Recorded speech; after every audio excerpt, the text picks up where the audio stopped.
स्वागत है आपका इंडियन प्रेस हाउस में। मैं हूं आपके साथ अफीफा मलिक। आज बात करेंगे एक ऐसे बिल पर जिसको लेकर संसद में जमकर हंगामा हुआ। संसद में शांति बिल 2025 पेश किया गया, जिसका मकसद भारत के न्यूक्लियर ऊर्जा क्षेत्र में निजी कंपनियों और विदेशी निवेश को अनुमति देना है। इस बिल के जरिए एटॉमिक एनर्जी एक्ट 1962 और न्यूक्लियर डैमेज के लिए सिविल लायबिलिटी एक्ट 2010 को निरस्त कर दिया जाएगा।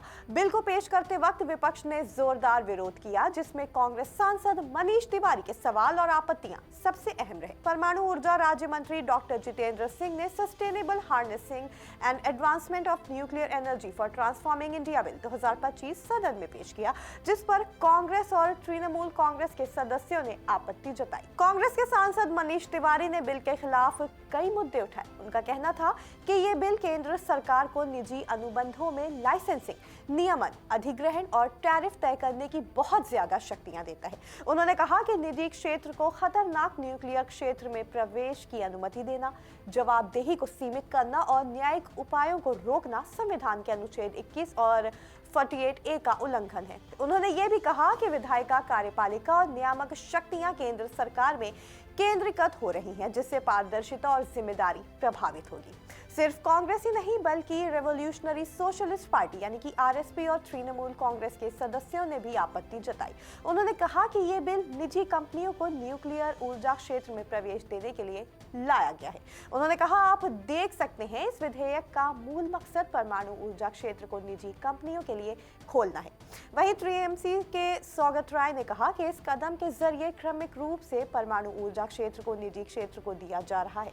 उन्होंने कहा कि सरकार इस बारे में कुछ समय से बात कर रही थी और अब वो इस विधेयक के जरिए एक निजी कंपनी को बढ़ावा दे रही है। इस बिल को लेकर संसदीय कार्य मंत्री किरण रिजिजू ने स्पष्ट किया कि बिल सिर्फ पेश किया गया है, पारित नहीं किया गया है। इतना ही नहीं, इस बिल को लेकर अब इतिहास से तुलना भी की जा रही है। कहा जा रहा है कि जब कांग्रेस की अगुवाई वाली यूपीए सरकार ने 2010 में civil liability for nuclear damage bill पेश किया था, तब भाजपा ने इसे कड़ी आलोचना का शिकार बनाया था। बीजेपी ने उस समय कहा था कि ये बिल विदेशी सप्लायरों को परमाणु घटना की जिम्मेदारी से मुक्त करता है और भारतीय सरकार और टैक्स पेयर्स पर बोझ डालता है। साथ ही उन्होंने राष्ट्रीय सुरक्षा और ईंधन आपूर्ति पर भी सवाल उठाए थे। उस समय भाजपा और विपक्षी दलों के दबाव के बाद बिल में संशोधन किए गए और भाजपा ने संशोधित बिल का समर्थन किया। इस बार भी विपक्ष की चिंता ये है कि निजी क्षेत्र और विदेशी निवेश को न्यूक्लियर ऊर्जा में खोलना देश की सुरक्षा और जवाबदेही के लिहाज से उपयुक्त नहीं है। मनीष तिवारी के विरोध और उठाए गए सवालों ने शांति बिल पर संसद में बहस को और भी ज्यादा संवेदनशील बना दिया। शांति बिल निजी और विदेशी निवेश को परमाणु क्षेत्र में खोलने का प्रयास है, लेकिन मनीष तिवारी और विपक्षी दल इसे सुरक्षा, जवाबदेही और संविधान के नजरिए से ठीक नहीं मान रहे हैं।